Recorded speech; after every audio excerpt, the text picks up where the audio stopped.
Now we've definitely heard this, and I bet you have too, that you should set the club early in the backswing. Well, I'm gonna talk about how that can be one of the worst things you can do for your takeaway and kill a ton of distance. Now let me go ahead and jump right in here. I'm gonna hit some shots and Q's gonna read them off Flight Scope. And we're gonna see with this first swing, I'm gonna really try to set this club early, getting that wrist hinge. And what that is radial deviation, meaning that your wrist is going up like this. And I'm really feeling like I'm cocking or setting the wrist very early in my backswing to where almost when my hands are parallel with my belt, I've already got this 90-degree angle. A lot of people will say that this is a good thing to do, but a lot of times what I see is it cuts off the power from your swing. So let me try to do this and we'll see what happens. Yeah, so it felt really weird. I blocked that one way to the right just because it's a different type of swing. But mostly it felt like to me, I'm picking that up with my hands and arms and not really getting my body into the shot. Also, as soon as I max out my wrist angle, I feel like I'm gonna start casting a little bit in the downswing. Naturally, I wanna start to cast in the downswing because once my wrists get fully set, it's like they automatically just wanna unset. There's something to that that's actually called the stretch shortening cycle, meaning whenever you fully stretch out a muscle, it immediately wants to fire. It's very difficult to keep it from firing. So Quentin, what do we see there on swing speed and total distance? And then we go ahead and do the one on the right takeaway and see if it's a little bit better. So club head speed, we were at 108.5, and then total distance was 266.2. Okay, so not too bad. I hit it solid, hit it on the middle of the face, so I still got 260. 108 isn't terrible swing speed, but it's not nearly as good as I could if I got my whole body into it. And you'll find the same thing. Maybe when you set the wrist, you're only swinging 80 miles an hour or 90 or 100, maybe swinging 130, whatever it is. But when you set the wrist early, it's lower than whatever your potential could be.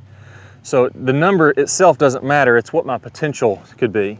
Now here's the way we want to do this correctly. The first thing we want to do is make sure that our body rotates in the backswing. This is where we're getting a lot of the power to.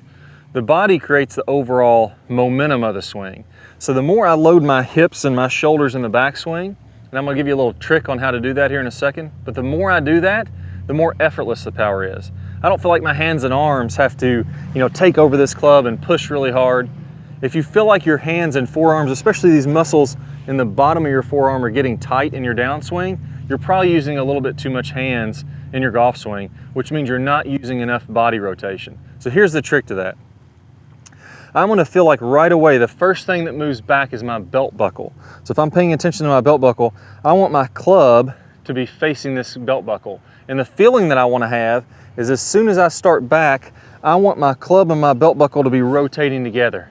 A lot of times, if I'm setting the wrist early again, what you'll see is now my club is already set a bunch, my club is pointing over here, and my belt buckle hasn't rotated at all. So I'm getting a good 4 or 5 feet my club head in the backswing with no rotation of the body whatsoever.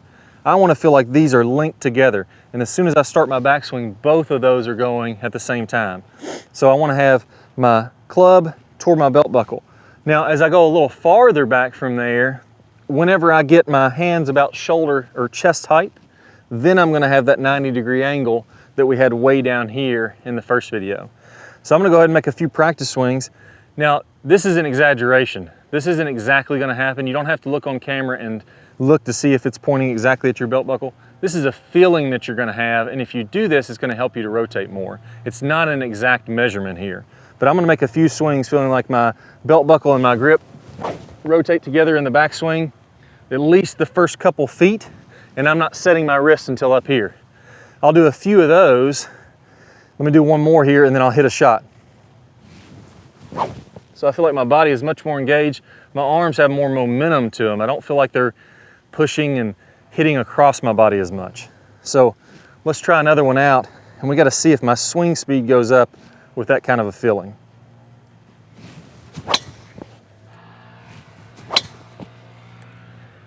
There we go, that was a little bit better.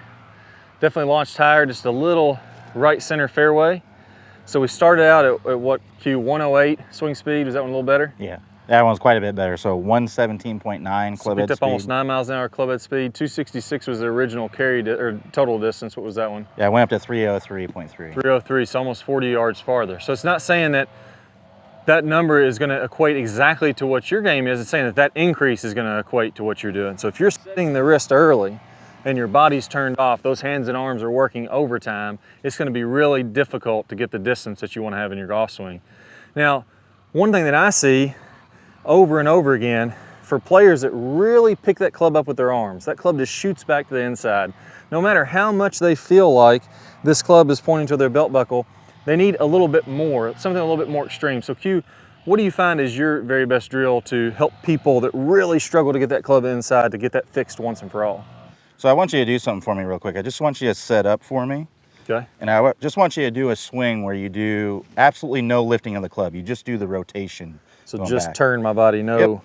So that's what the golf swing looks like if you have absolutely no lift in the swing. You're just rotating only. And that's something that we all think about. We all think about that we really just want to rotate. And that what ends up happening all the time is that you'll just end up kind of bringing the club too far inside. You don't get enough lift out of the club. So now I just want you to do the swing where you don't rotate at all. It's just the lifting portion of the club. So yeah, so that's just the lifting part of the club. Now if you go back up to the top where you're at the top of the lift, now rotate your body. Now that's a great position to be in at the very top of the swing there. That's the position that we want to be in. So to get into this position where we're thinking about lifting and rotating, we want to feel like as we're rotating back, like Clay was talking about, getting the butt into the club pointing into the belly button, but also have the feeling that this club is tracing up your target line. So you have, you're pointing out into a target, there's a line going from your target back to the golf ball, and then it goes through the golf ball going all the way back. What I want you to feel like is that if you come back to address here, that this club is going straight up that target line as you are rotating up to the top. So you can go really extreme, not just set the club very much, but just have it go up this way. And that's extreme, that's an exaggeration, right? Exactly. But that's what I need to feel. If I'm the guy that's bringing it in here and can't stop, I need to feel very exaggerated that way, right? Now it's going to make it really easy to get into that lifted and rotated position at the top. And that's going to be a very, very powerful position to get a lot of distance. Okay. So when I set up to the golf ball here, I'm going to do a few reps where I still feel like it's pointing toward my belly button as I rotate back, but then I'm going to imagine this club just lifting out, staying way outside my hands, lifting up the target line as I go to the top. So I'm not doing that by just picking it up like this. I'm keeping very little wrist hinge and letting the club go out. And again, that's not what's really happening. You're not going to do this. For someone that's used to doing this, if you usually do this in your swing, you've been doing it for years, when you feel like you're here, you look on swing and look on video, it looks absolutely perfect. So let's go ahead and recap these drills. We've covered quite a bit of stuff. Let me go through exactly what to do, break it down step by step, and I'll hit a couple more shots here. So number one, I gotta make sure that I don't do everything with just the hands and arms early in the backswing.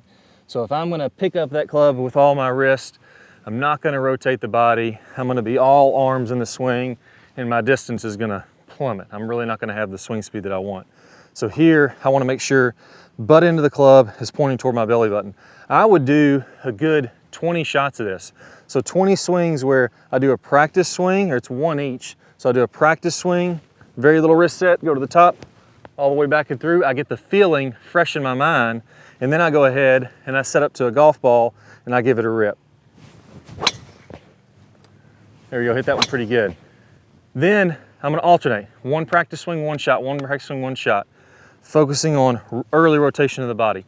20 total shots with that next time you go to the range. Then the next 20 swings, and this can be with anything. This can be with a pitching wedge all the way to a driver. I hit the driver because people like to see me hit the driver. It's a little more fun than hitting pitching wedges. But you can do this with any club. You can even do it in your living room if you want to get a head start on this. Then the next 20 swings, I'm gonna go ahead, and the feeling is gonna be same thing I just had, but that club is gonna trace out here, way outside my hands. It's gonna feel like it kind of loops up this way. Even when I feel that in my own swing, it's not gonna be nearly as exaggerated as what that practice swing was. So you can see that didn't look that crazy, and the ball went pretty good. So 20 swings, one practice swing, one shot, one practice swing, one shot. It's one bucket of balls, and you can finally get rid of that inside takeaway and add some serious power. Now in this video, we talked about how to use that belt buckle to get that bigger turn and more power. But you need to add something to that, the shoulders. Once I add the hips and the shoulders together, I'm gonna have huge power. That's what I call the power turn, and I have an awesome preview I'm gonna play here in a second. Just click the card that pops up on your screen, or if you don't see that card, click the link in the description below. But with the correct technique, we can all hit it with really good distance without a lot of muscular effort. And it all starts out, the very first thing you have to do is get a good powerful turn to load up the body. And it's not only in golf, but in all sports we have to rotate the body. At least 90 degrees with the shoulders as you swing to the top. Preferably, we can go even a little bit past 90 to really get loaded up. That's gonna allow us to have a lot of power. So we don't just have to look at golf for this. Let's actually look at other sports. They're rotating their body, then they're coming forward. So we have to get that load. We have to get this big shoulder turn to be able to create power in the golf swing. So in this series of videos, I'm gonna show you exactly how to do that. That's one of the first keys to getting power, and we're all gonna get at least a 90-degree turn, if not more than that. I think you'll be surprised at what you can do. So let's go ahead and get started with the next series of videos, and I'm gonna show you how to get this big, powerful turn. All right, guys, so before we go, let's take a look at this in action with some of the top pros. Now here we're looking at Adam Scott, and you're gonna see as he rotates to the top, good full shoulder turn. This is pretty typical of what I see with the top pros, a little past 90. Those guys are working on their flexibility, so sometimes they can get to 100 or even 110 degrees.